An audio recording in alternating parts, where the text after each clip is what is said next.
बड़ी खबर रायपुर से आ रही है, जहां पर सचिन पायलट 2 दिवसीय छत्तीसगढ़ दौरे पर आ रहे हैं। राहुल के कार्यक्रम की तैयारियों का सचिन पायलट जायजा लेंगे। आपको बता दें कि कल राहुल गांधी छत्तीसगढ़ दौरे पर आएंगे, जहां पर वो जगदलपुर में आयोजित आम सभा को संबोधित करेंगे। उन्हीं की तैयारियों का आज सचिन पायलट जायजा लेंगे। जगदलपुर में चुनावी जनसभा भी करेंगे। सचिन पायलट तैयारियों का जायजा लेने के साथ साथ जगदलपुर में चुनावी जनसभा को भी संबोधित करेंगे। इसी के साथ ही वरिष्ठ नेताओं के साथ बैठक भी करेंगे। लाल बहादुर शास्त्री मैदान का निरीक्षण करेंगे।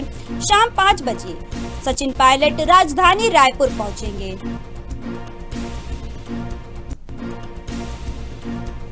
इस पूरे खबर पर अधिक जानकारी के लिए छत्तीसगढ़ स्टेट हेड सचिन श्रीवास्तव हमारे साथ जुड़ चुके हैं। सचिन जी, सचिन पायलट 2 दिवसीय छत्तीसगढ़ दौरे पर आ रहे हैं और क्या कुछ अपडेट है इसको लेकर? देखिए संजना, मैं आपको बता दूं कि लोकसभा चुनाव आज से ही जितने भी बड़े नेता हैं उनका दौरा शुरू हो चुका है। जैसे विधानसभा में हमको देखने को मिला था कि लगातार जो छत्तीसगढ़ में है जो बड़े नेता हैं वो अक्सर देखने को मिल जा रहे थे। वैसे लोकसभा चुनाव जब स्तर पर आ गया है तो वहीं पर जितने भी बड़े नेता हैं, चाहे बीजेपी की बात करूं चाहे मैं कांग्रेस की बात करूं, तो लगातार जितने भी बड़े नेता हैं वो छत्तीसगढ़ में नजर आने लगे। और सबसे बड़ी बात है पहला चरण का चुनाव जो कि बस्तर में है, और बस्तर का जो रूरल एरिया है वो बहुत महत्वपूर्ण है, क्योंकि उसमें जो आदिवासी लोग हैं वो कहीं ना कहीं और छत्तीसगढ़ में सबसे ज्यादा आदिवासी ही लोग हैं।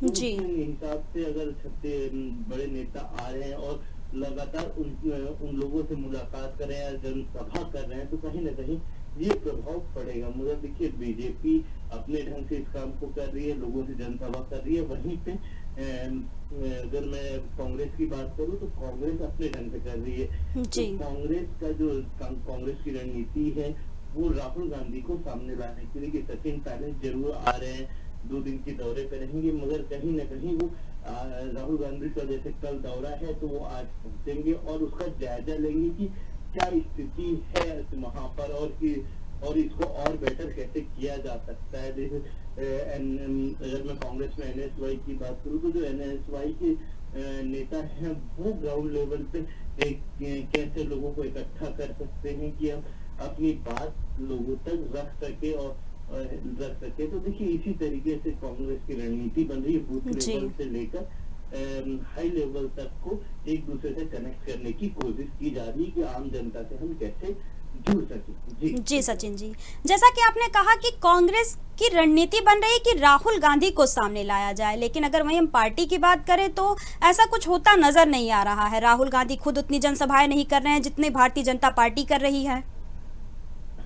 देखिए भारतीय जनता पार्टी की अगर मैं बात करूं, बीजेपी की अगर मैं बात करता हूं तो बीजेपी की रणनीति होती है कि मोदी को कैसे फ्रंट में लाया जाए। जैसे आप अगर नोटिस किया जाए इन बातों को कि बीजेपी की रणनीति पे कैसे काम करती है, तो देखिए साफ तौर से इसके पहले भी बीजेपी बस्तर में सभा कर चुकी है। इसके अलावा विधानसभा चुनाव में ये सबसे ज्यादा देखने को मिला था, क्योंकि विधानसभा के तुरंत बाद ही लोकसभा चुनाव आ गया और विधानसभा चुनाव खत्म होने के मुश्किल से 1-2 महीने का अंतराल में जो गैप था वही गैप था, उसमें भी लोकसभा की तैयारी में दोनों पार्टियां लगी हुई थी। मगर बीजेपी की जो रणनीति थी वो शुरू से नरेंद्र मोदी को आगे रखने की थी।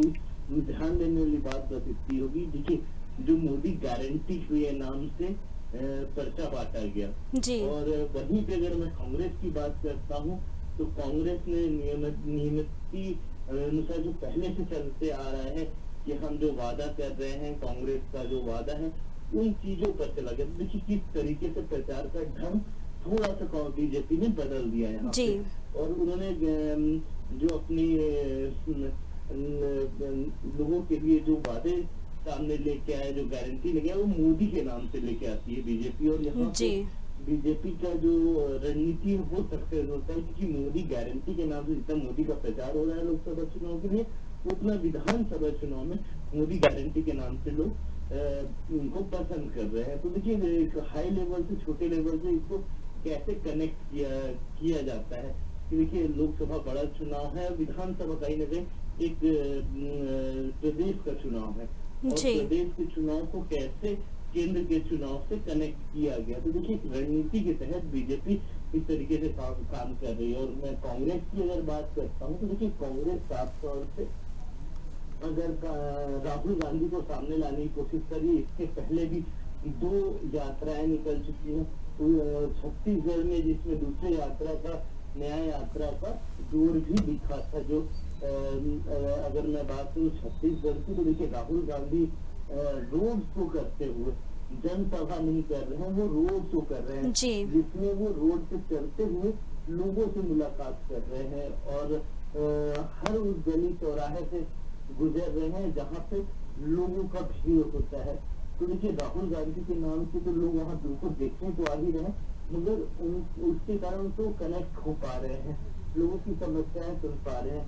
और ये जनसभा न करके एक रोड शो के रूप में इसको शुरुआती दौर में रखा गया। उसके बाद देखिए छत्तीसगढ़ में जब उनका रोड शो हो रहा था तो उन्होंने सबसे पहले अंबिकापुर और बोला जाए तो सरगुजा लोकसभा क्षेत्र और दूसरा जो लोकसभा कोरबा लोकसभा क्षेत्र और 3 लोकसभा क्षेत्र को इसमें उन्होंने पहले ही न्याय यात्रा में जोड़ चुका है। तो कहीं ना कहीं उनकी वहाँ पे सभाएं हो चुकी हैं, रोड शो में ही उनकी सभाएं हो चुकी हैं। उसके बाद देखिए जो बस्तर जो एरिया बचा हुआ था उनका, वो अभी जाके उसको कंप्लीट करेंगे जनसभा के रूप में।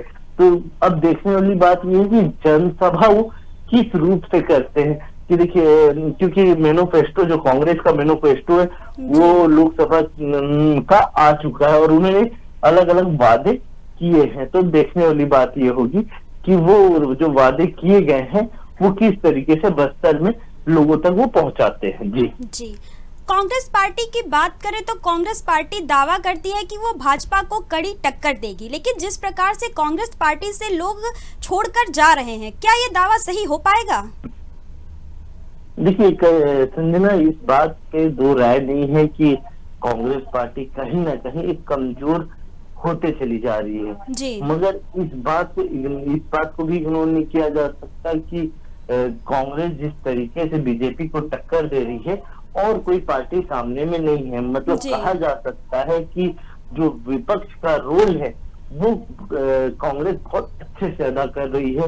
विपक्ष में रहकर किस तरीके से हमको जोर डालना है, किस चीजों पे हमको ध्यान रखना है, उन चीजों पे बिल्कुल कांग्रेस ध्यान रख रही है। मगर देखिए आरोप प्रति आरोप तो एक अलग बात है।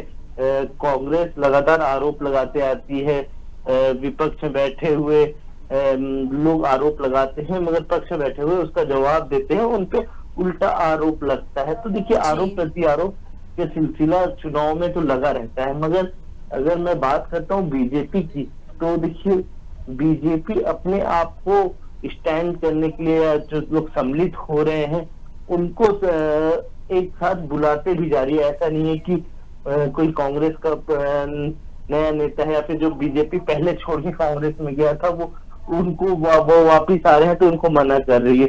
लगातार वो अपनी जो बीजेपी की जो शाखा है उसको बढ़ाने की बीजेपी प्रयास में लगी हुई है। मगर कहा जाता है ना, जिधर धारा होती है उधर लोग बहते रहते हैं।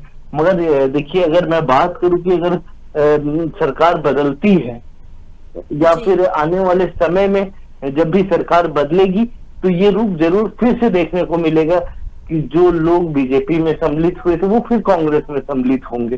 तो देखिए ये जो सिलसिला है कुछ लोगों का, जो इसको मेन रूप से कहा जा सकता है कि जो नेता होते हैं वो समय के अनुसार अपने आप को बदल लेते हैं। तो ये वही बात होगी कि अभी कौन किसके साथ है वो महत्वपूर्ण है, क्योंकि लोकसभा चुनाव में किसकी कड़ियां ज्यादा सटीक बैठती है। हाँ, मगर जो आपका जो सवाल था कि कड़ी टक्कर देने की बात, ये बात को झुठलाया नहीं जा सकता है कि एक कड़ी टक्कर बीजेपी को मिल रहा है।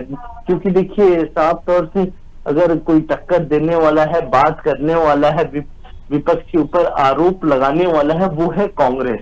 जी। और कांग्रेस ने इस दम पे जब से नरेंद्र मोदी की सरकार बनी है 2014 से लगातार आरोप प्रत्यारोप सिलसिला चलता रहा है। और ये कहीं ना कहीं कांग्रेस को वो हमेशा टूटते हुए नजर दिखाई है।